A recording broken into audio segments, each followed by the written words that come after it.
banyaknya dosa yang dilakukan oleh masyarakat. Maka khatib mewanti-wanti, memperingatkan umat dari perbuatan tersebut dan menyatakan penyesalan dari perbuatan tersebut di hadapan Allah Subhanahu wa taala.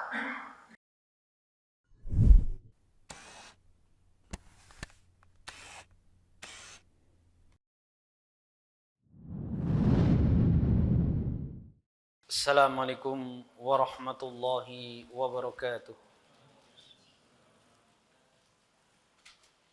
Alhamdulillah, alhamdulillahilladzi hadana lihada wa ma kunna linahtadiya laula an hadana Allah. Wa asyhadu an la ilaha illallah wahdahu la syarika lah. Wa asyhadu anna Muhammadan abduhu wa rasuluh.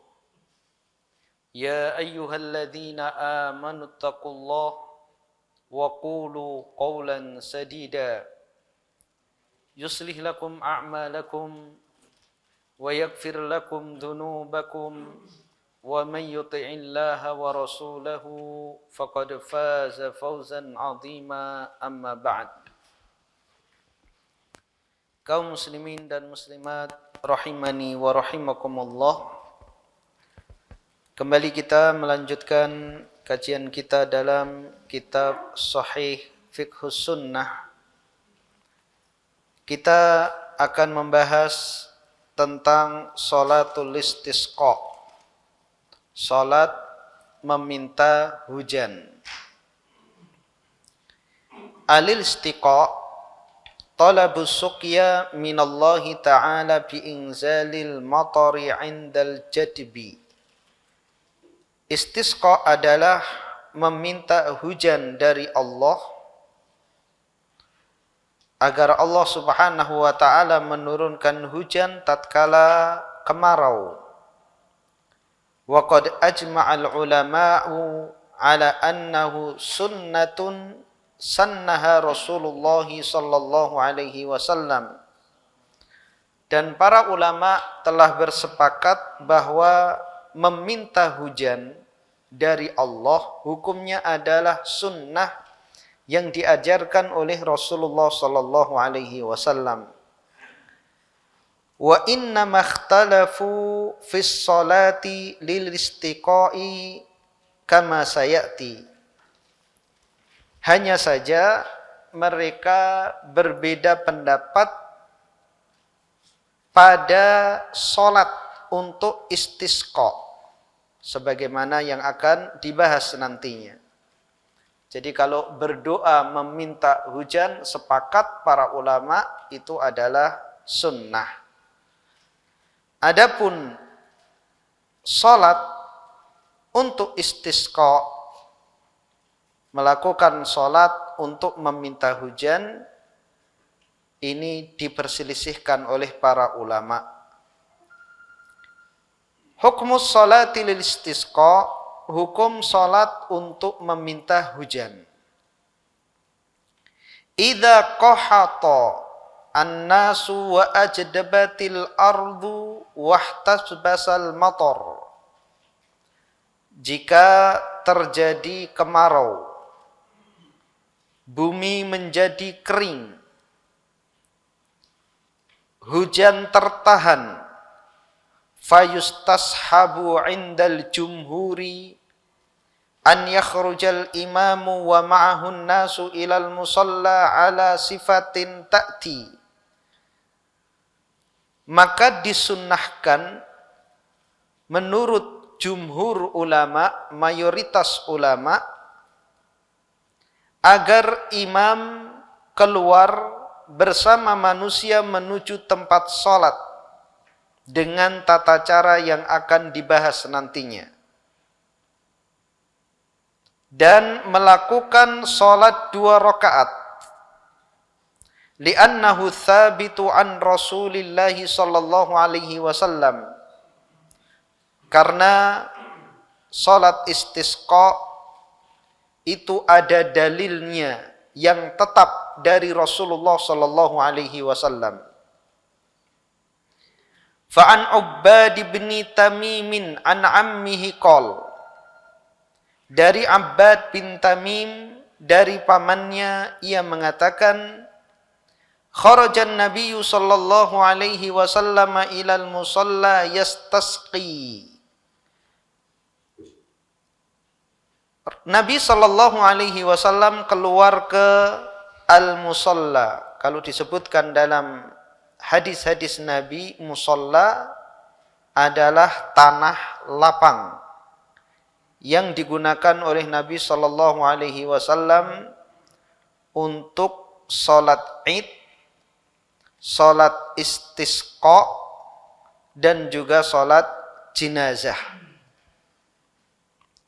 Bukan musalla sebagaimana yang ma'ruf di masyarakat kita. Kalau musalla yang ma'ruf di masyarakat kita adalah masjid yang digunakan untuk salat 5 waktu yang tidak didirikan salat Jumat di dalamnya.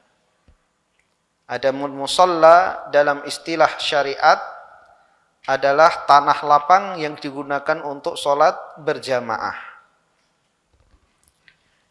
Nabi sallallahu alaihi wasallam keluar ke tempat salat di tanah lapang meminta hujan.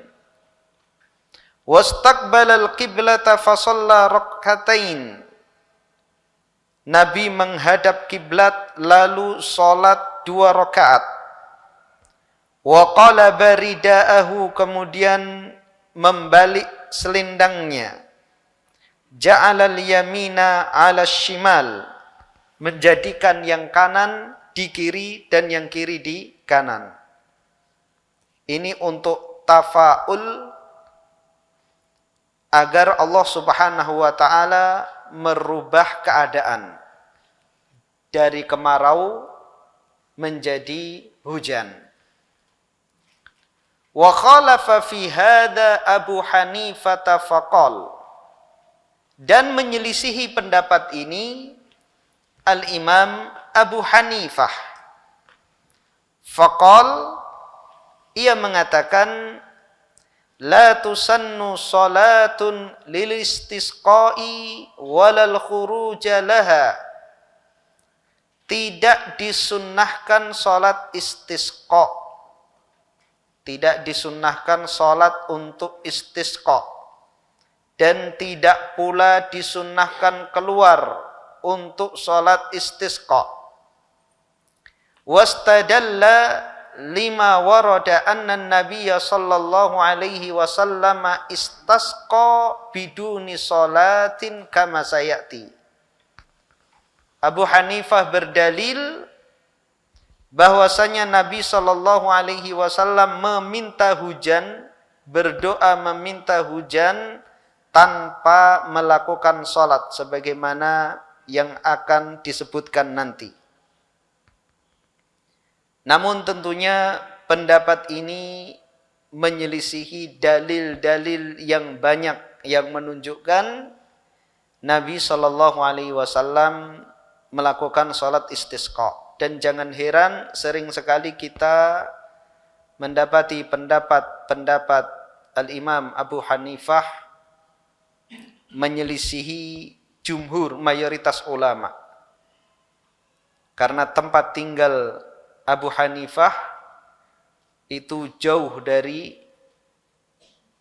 turunnya wahyu, jauh dari tersebarnya hadis-hadis Nabi sallallahu alaihi wasallam di kawasan Hijaz. Sehingga sering sekali menyelisihi jumhur dan menyelisihi dalil-dalil yang sahih.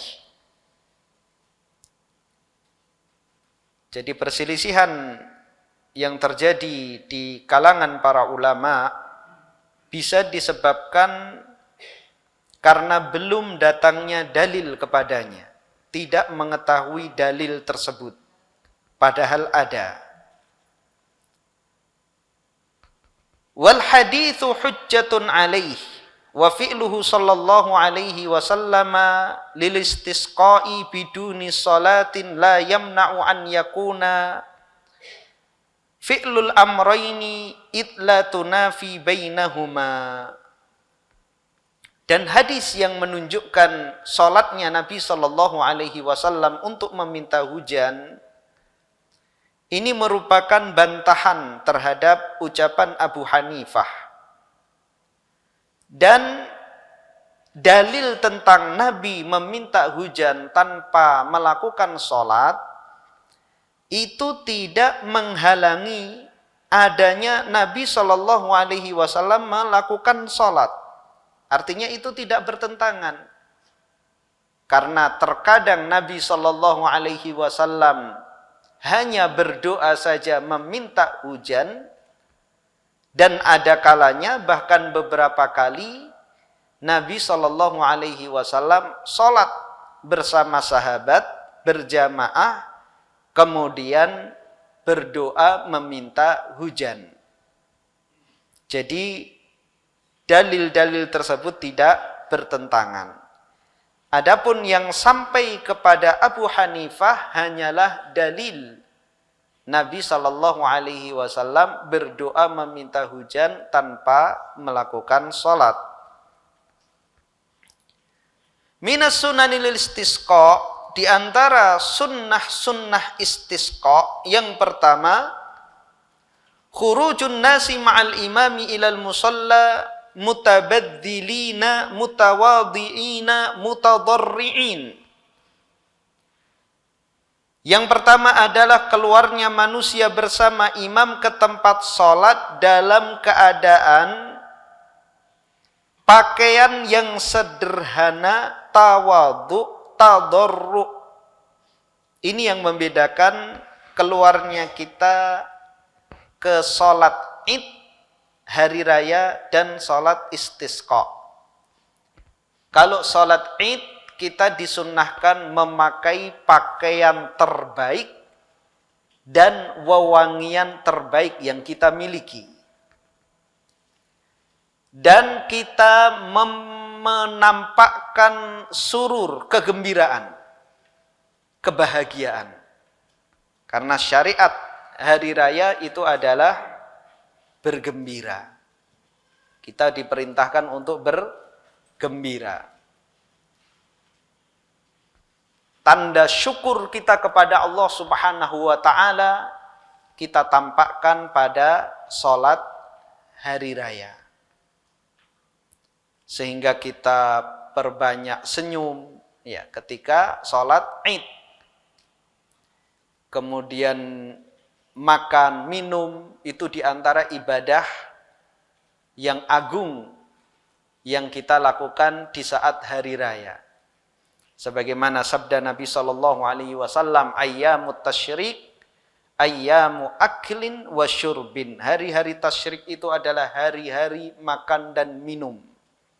Justru berdosa kalau orang puasa di hari raya. Ya. Saking semangatnya 1 bulan kurang. Hari raya pun dia masih puasa. Ya. Justru dosa. Ya. Yang benar adalah makan dan minum. Sebagaimana menahan lapar atau puasa di siang hari bulan Ramadan itu mendapatkan pahala, maka makan dan minum di hari raya mendapatkan pahala. Sebagaimana makan minum di siang hari bulan Ramadan itu berdosa, maka puasa di hari raya juga berdosa. Itulah keseimbangan syariat kita, tidak mengekang umatnya. Tatkala kita mujahadah, bersemangat mengerahkan energi kita untuk beribadah di bulan Ramadan, maka Allah Subhanahu wa taala mewajibkan kita berhenti. Karena Allah Subhanahu wa taala mengetahui daya kemampuan kita. La yukallifullahu nafsan illa wus'aha. Allah Subhanahu wa taala tidak membebani jiwa kecuali yang dimampuinya. Maka Allah Subhanahu wa taala haruskan berhenti. Allah Subhanahu wa taala mengharuskan kita istirahat. Dan Allah Subhanahu wa taala mensyariatkan, memerintahkan kita untuk bersenang-senang. Pakai pakaian yang bagus, minyak wangi yang baik, makan makanan yang baik yang kita miliki. Adapun salat istisqa karena kemarau dan kemarau panjang itu menimbulkan berbagai dampak buruk. Karena kemarau, tumbuh-tumbuhan menjadi mati. Sehingga bisa menimbulkan kurang pangan. Jika kurang pangan akan menimbulkan kelaparan. Jika kelaparan maka bisa menimbulkan penyakit. Wabah penyakit akan mudah tersebar pada orang-orang yang kurang gizi, kurang vitamin. Kemudian tidak jarang kelaparan yang melanda suatu daerah akan memakan korban nyawa. Selain itu pula di zaman kita sekarang kemarau juga menimbulkan dampak yang tidak terjadi di zaman dahulu, kebakaran hutan. Tapi alhamdulillah 3 tahun terakhir ini, sejak sebelum pandemi, hujan itu sambung menyambung. Musim panas pun hujan. Hampir ketika musim kemarau, yang biasanya terjadi pada bulan Juni, Juli, Agustus, itu pun hujan. Pasti dalam sepekan ada sekali 2 kali hujan. Sehingga tidak sempat kebakaran hutan. Ini adalah nikmat yang patut kita syukuri.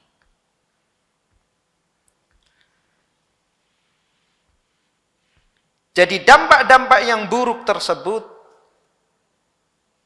mengharuskan kita untuk menampakkan kesederhanaan di hadapan Allah Subhanahu wa taala. Artinya kita memakai pakaian yang kita pakai sehari-hari.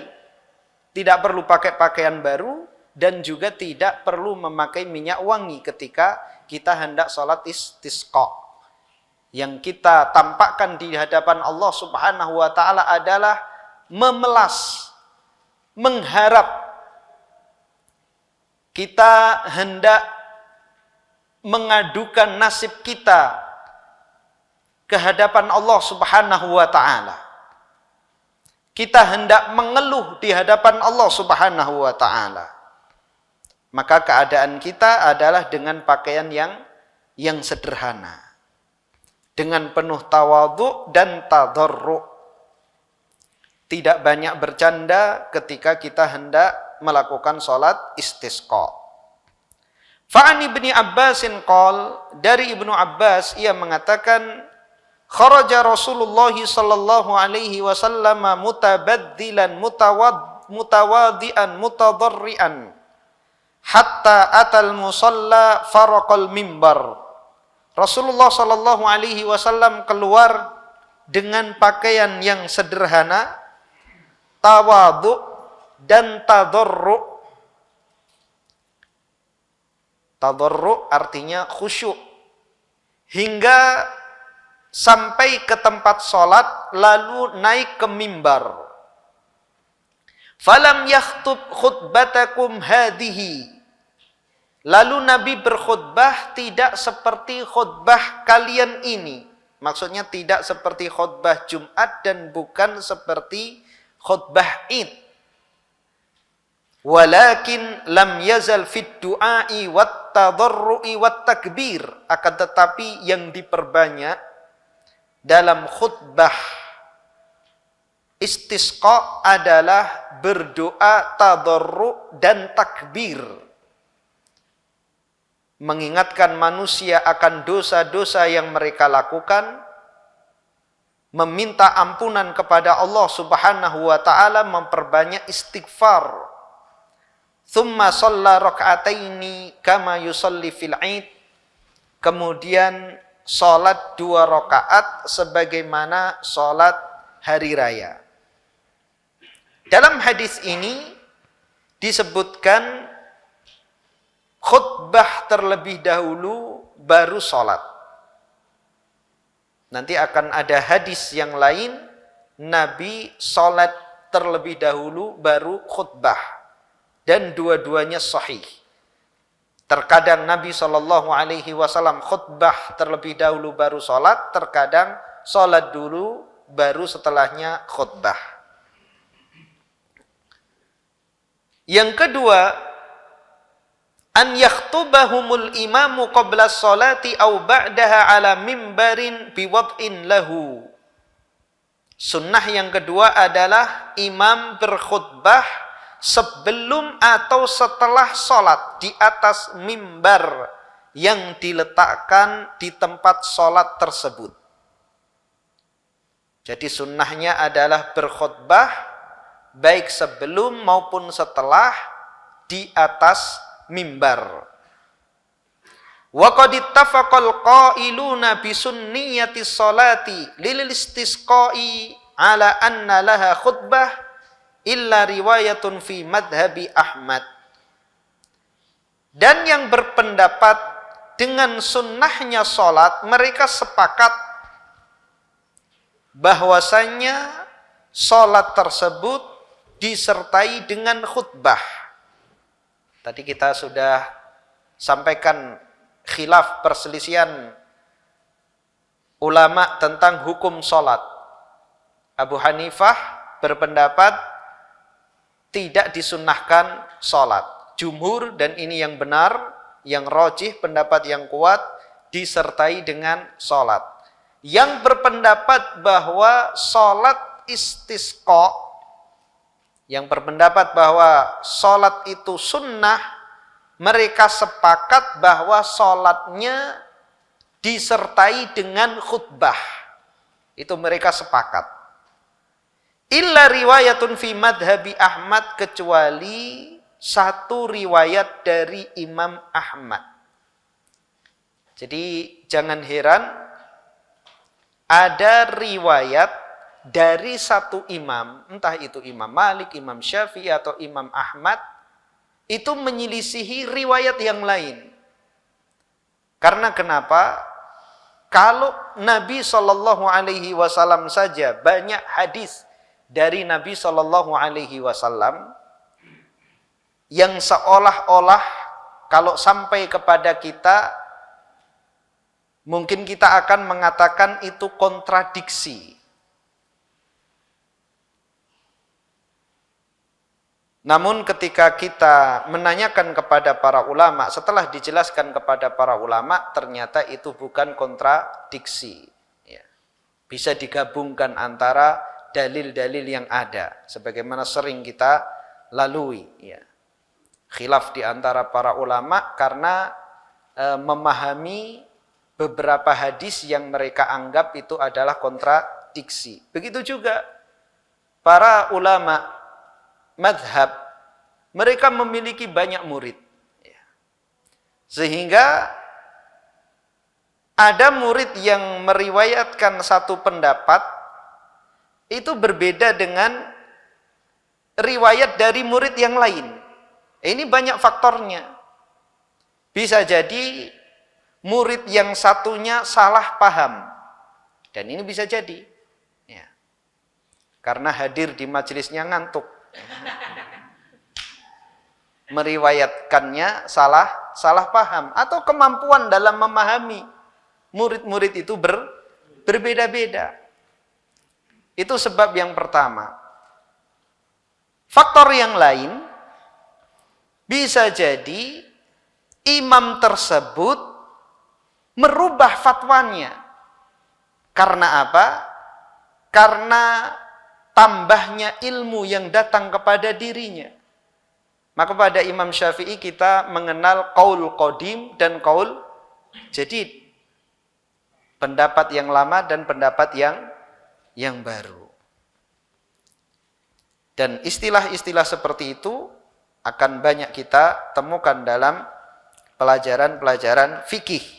Jadi ada satu riwayat dalam mazhab Imam Ahmad berpendapat bahwasanya disunnahkan sholat namun tidak disunnahkan khutbah.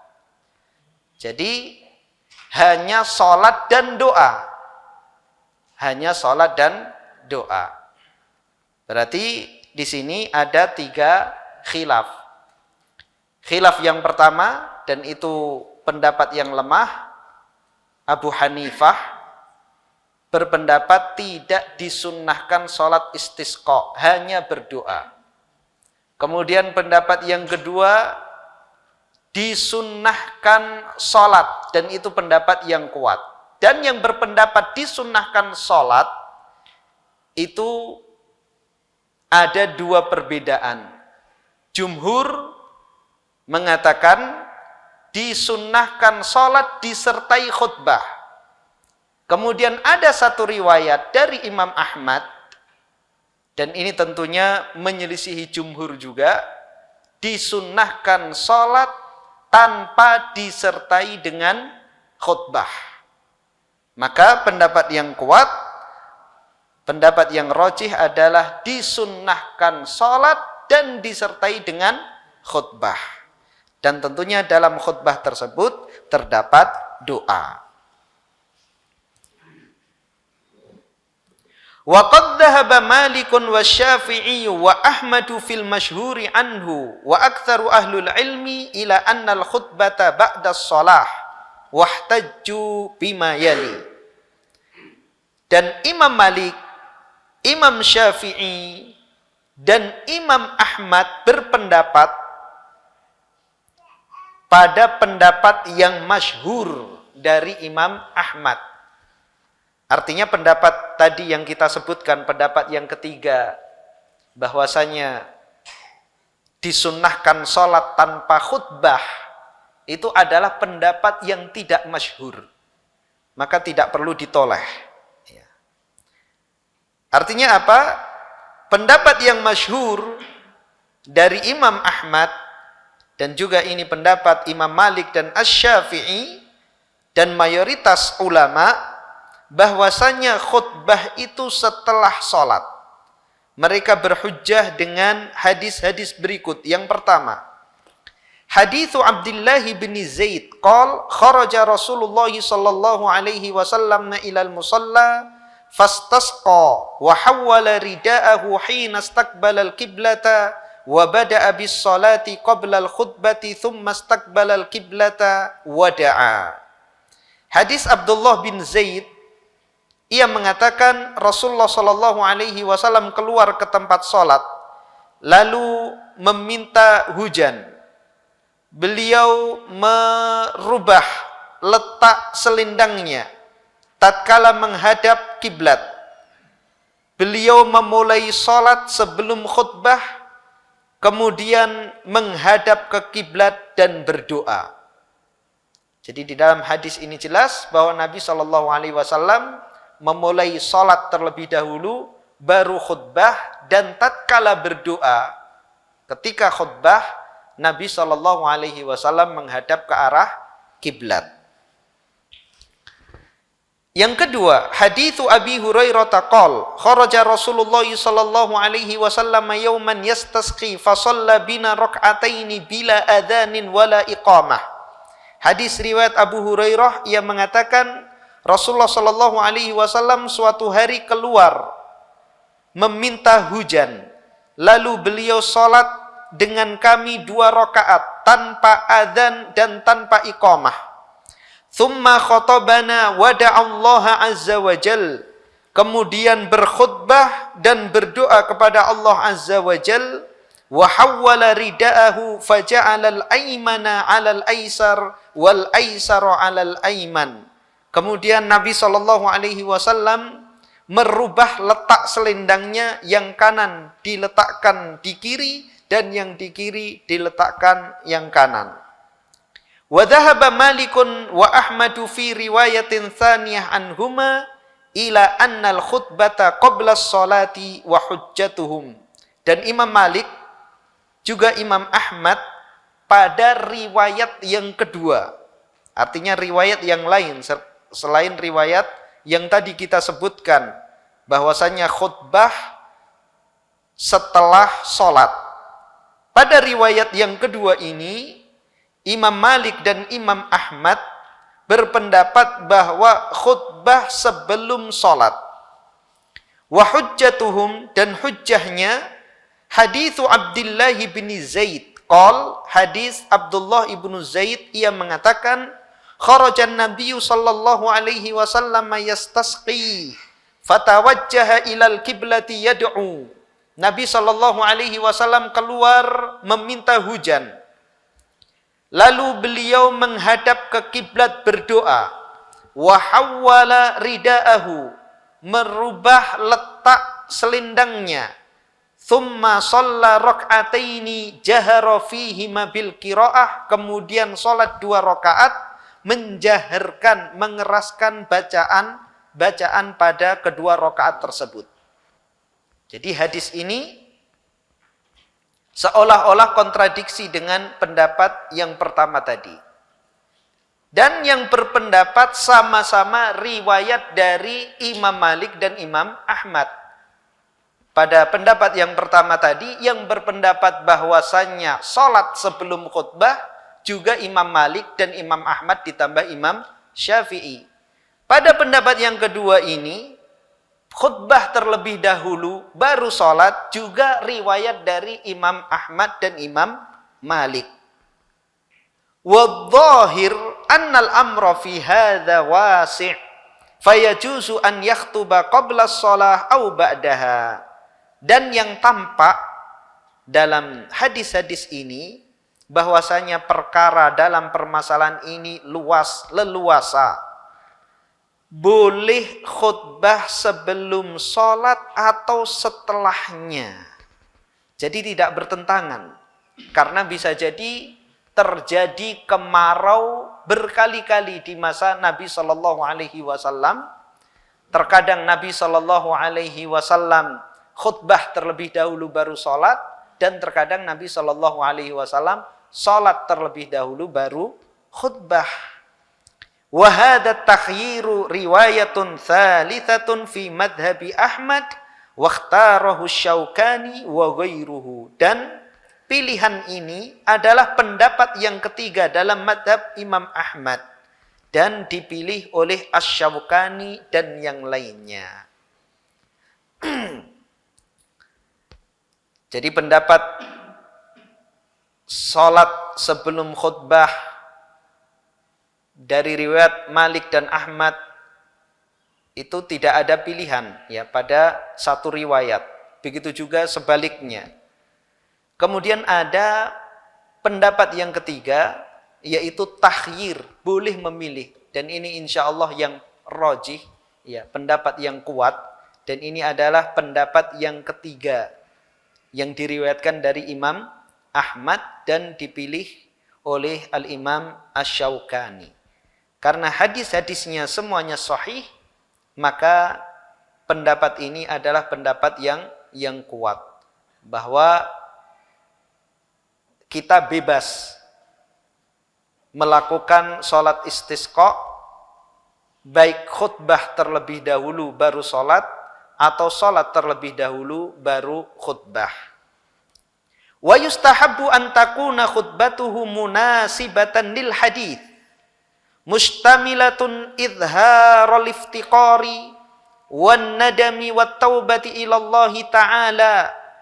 Dan dianjurkan agar khutbahnya sesuai dengan kejadian, mencakup, menampakkan sangat perlunya kepada Allah Subhanahu wa ta'ala, menampakkan butuhnya kepada Allah Subhanahu wa ta'ala, menampakkan penyesalan dan taubat kepada Allah Subhanahu wa ta'ala. Jadi itu yang disunnahkan. Semisal diketahui banyaknya dosa yang dilakukan oleh masyarakat, maka khatib mewanti-wanti, memperingatkan umat dari perbuatan tersebut dan menyatakan penyesalan dari perbuatan tersebut di hadapan Allah Subhanahu wa ta'ala. Entah itu minum khamr, atau zina, atau memakan riba yang banyak terjadi di masyarakat, dan itu kita ketahui dan diketahui oleh masyarakat, maka lebih kita tekankan lagi agar masyarakat segera bertobat kepada Allah Subhanahu wa ta'ala dan mengancam mereka dengan ancaman dari Allah Subhanahu wa taala dari perbuatan-perbuatan tersebut. Kama qala Al-Abbas hina mastasqa bihi Umar ibn al-Khattab radhiyallahu an. Sebagaimana perkataan Al-Abbas tatkala Umar ibn al-Khattab radhiyallahu an meminta dengan Al-Abbas untuk beristisqa. Ya. Dan ini sering hadisnya ma'ruf ya, hadis tentang tawassul. Ya. Hadis tentang tawassul. Orang-orang membolehkan tawassul dengan makhluk berhadis dengan hadis Umar ibn al-Khattab radhiyallahu an. Dahulu kami meminta hujan dengan perantara Nabi sallallahu alaihi wasallam. Lalu ketika Nabi sallallahu alaihi wasallam telah meninggal, kami meminta hujan kepada Al-Abbas, bertawassul dengan Al-Abbas paman Nabi sallallahu alaihi wasallam karena terkenal mustajab doa. Dalil yang mereka gunakan itu kita sepakati dan justru itu merupakan bantahan bagi mereka, bukan dalil bagi mereka, namun bantahan bagi mereka. Karena apa? Ketika para sahabat bertawassul kepada Nabi Shallallahu Alaihi Wasallam untuk meminta hujan, itu ketika Nabi masih hidup. Ketika Nabi sudah meninggal, para sahabat tidak bertawassul lagi kepada Nabi Shallallahu Alaihi Wasallam, tapi bertawassul kepada paman beliau Al-Abbas. Mereka tidak datang ke kuburan Nabi Shallallahu Alaihi Wasallam meminta hujan, tapi mendatangi Al-Abbas. Jadi kalau tawassul kepada orang yang telah mati itu boleh, niscaya para sahabat akan mendatangi makam Nabi Shallallahu Alaihi Wasallam bertawassul kepada Nabi untuk diturunkan hujan. Kenapa mereka datang kepada Al-Abbas? Karena mereka paham bahwa bertawassul kepada yang telah mati meskipun itu adalah Nabi itu tidak diperbolehkan. Jadi justru dalil yang mereka jadikan hujjah untuk tawassul itu adalah bantahan kepada mereka. Dan berdoa atau meminta doa kepada makhluk, ya, meminta doa kepada makhluk selama makhluk itu masih hidup dan mampu berdoa maka diperbolehkan. Adapun setelah mati ini tidak diperbolehkan. Kalau orang yang sudah mati itu didoakan, bukan kita berdoa kepadanya.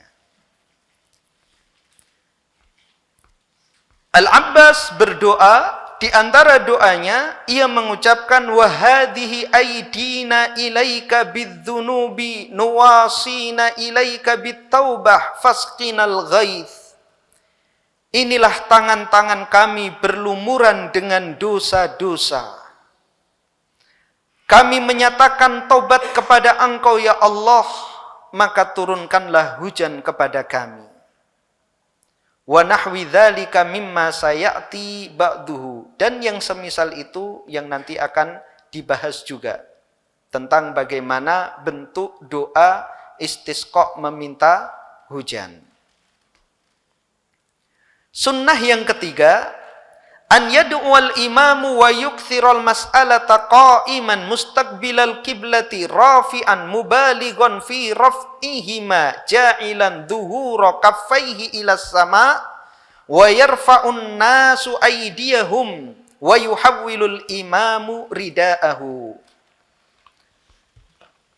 Imam berdoa dan memperbanyak meminta.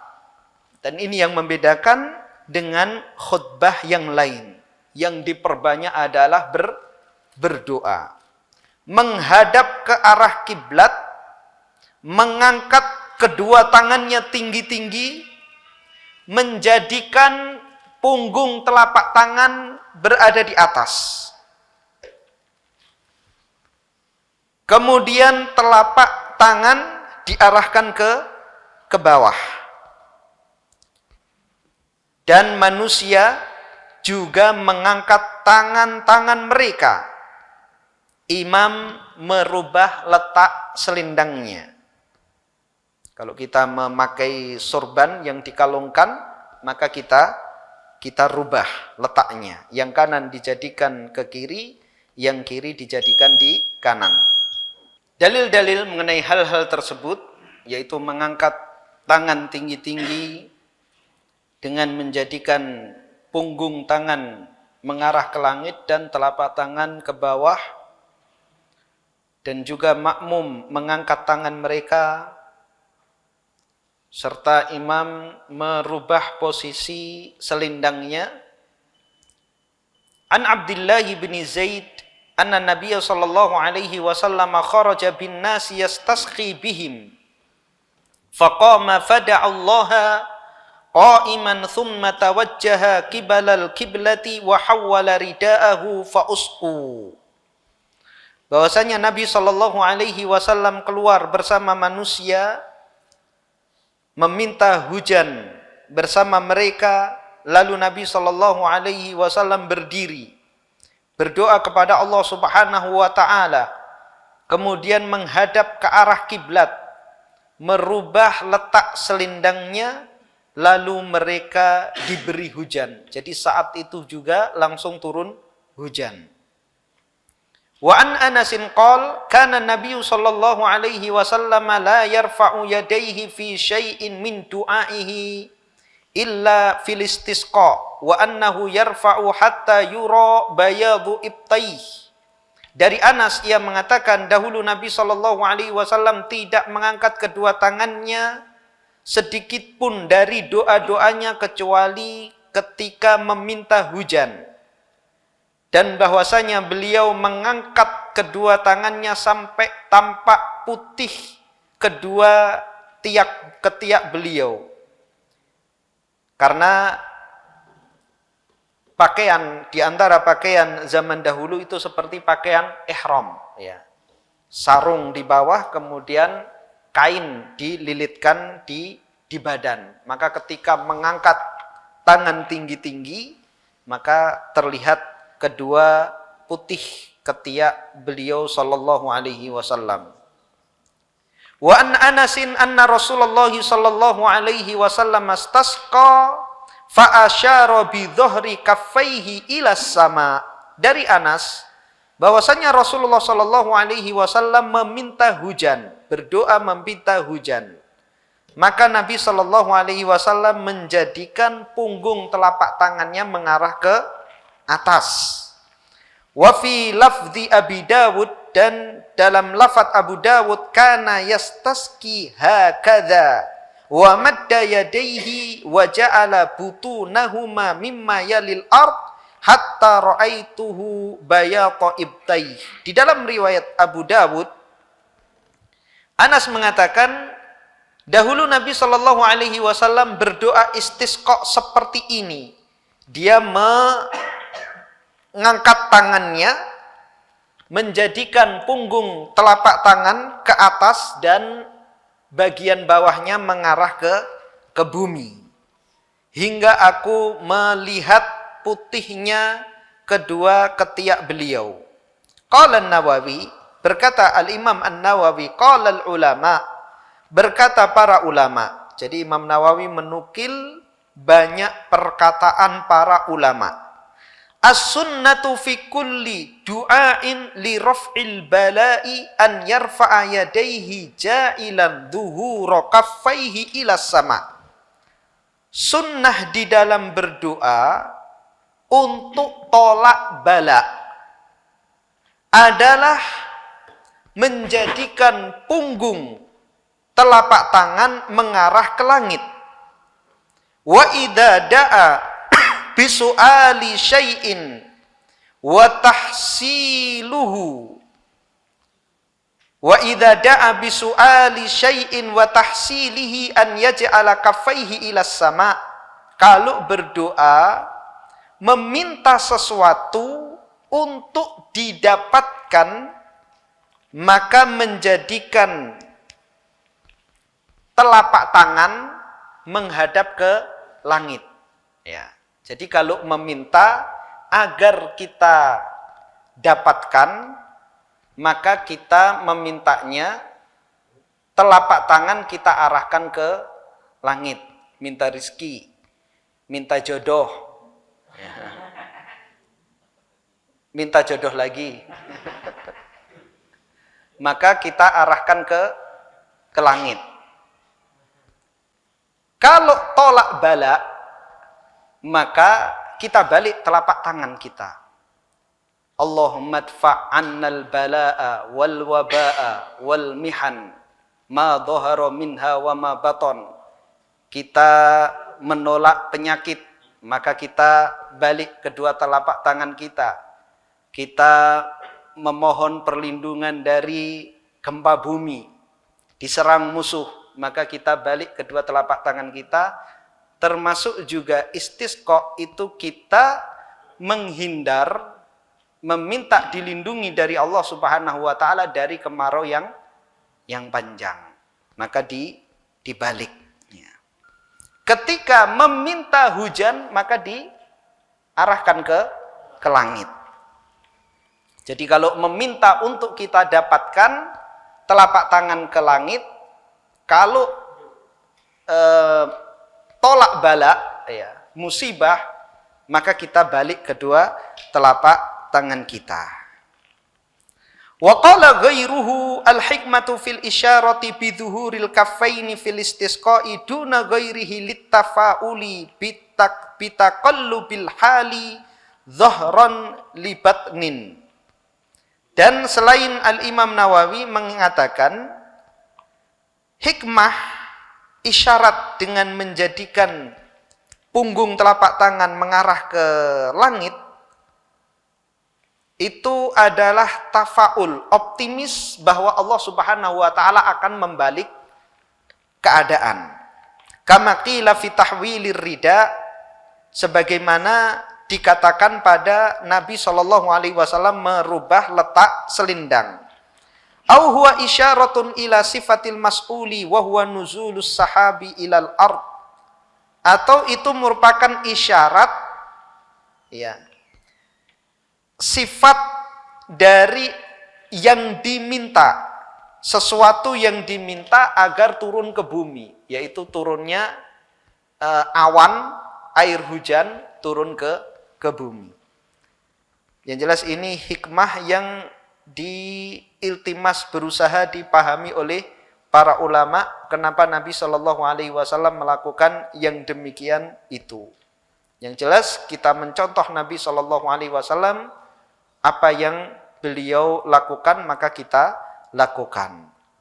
Wa amma raf'un nasi aydiyahum falamma fi hadithi Anasin fi istisqaihi sallallahu alaihi wasallam yaumal jum'ati 'alal mimbar farafa'a Rasulullah sallallahu alaihi wasallam yadayhi yad'u wa rafa'an nasu aydiyahum ma'ahu yad'un. Adapun dalil manusia juga mengangkat tangan, para makmum mereka mengangkat tangan, yaitu istisqa'nya Nabi, doa meminta hujannya Nabi Shallallahu Alaihi Wasallam di hari Jumat di atas mimbar. Dan ini merupakan dalil bahwa doa istisqa tidak harus sholat khusus istisqa.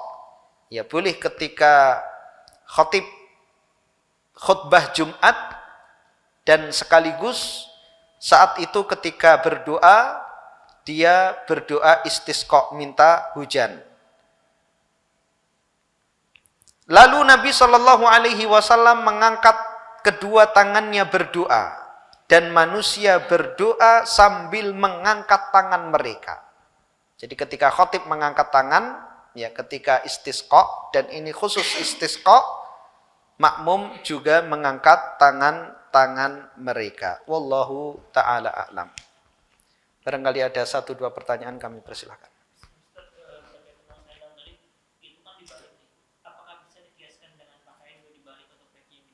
Iya, nanti akan disebutkan pakaian dan peci pun dibalik. Jika memungkinkan dibalik, seperti pakaian orang Arab ada pakaian luar, ya. Kalau kita lihat Raja Salman ada pakaian luarnya, Imam Masjidil Haram, maka kita balik. Tapi kalau pakaiannya seperti antum, kerepotannya. Ya, harus menampakkan ya, badan, ya. Atau membalik celana juga lebih mustahil lagi. Ya. Jadi kalau memungkinkan ya seperti peci ini bisa kita balik. Ya. Tapi kalau sulit dibalik, ya maka tidak perlu dibalik. Wallahu ta'ala a'lam.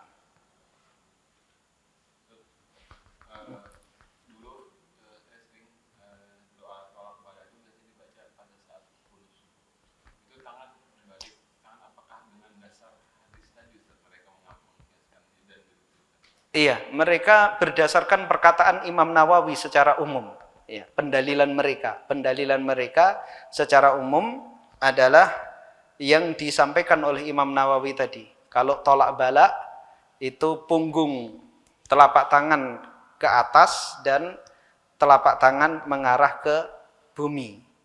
Kalau meminta untuk mendapatkan, maka telapak tangan mengarah ke langit. Itu hadir sejak tadi ya insya Allah. Beliau menukil banyak perkataan para ulama. Ya. Berkata Imam Nawawi, berkata para ulama. Beliau menukil perkataan banyak para ulama. Dan itu tidak hanya sholat istisqa. Ya. Kita berdoa sendirian. Ya. Berdoa sendirian antara adzan dan iqamah. Ya Allah, aku berlindung dari amarah istriku ya Allah. Ya. Tolak bala. Iya. Ada yang lain?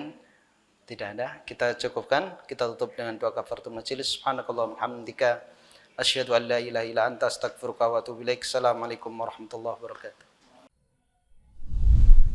Terima kasih. Jazakumullahu khairan wa barakallahu fikum. Video ini dibuat atas partisipasi dari donasi Anda.